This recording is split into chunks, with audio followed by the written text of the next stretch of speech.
Hello everyone, in today's video we'll talk about why your Xbox controller is blinking but not syncing and how you can fix it. Let's get started. Your controller is blinking because of pairing issues.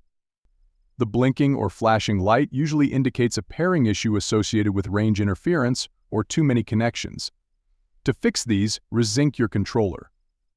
Press and hold the pair button on your controller until it blinks quickly. You'll find this next to the USB port. Next, press and hold the pair button on your console. The location varies but is usually on the front or side. Release this button when your console blinks quickly.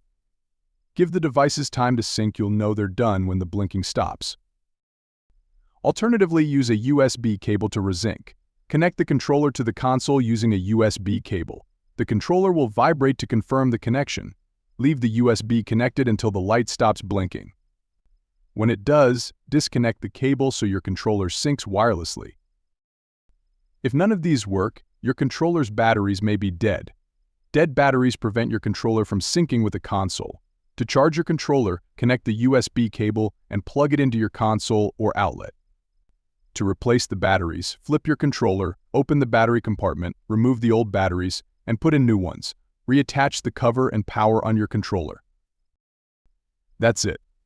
Thank you for watching, and see you next time.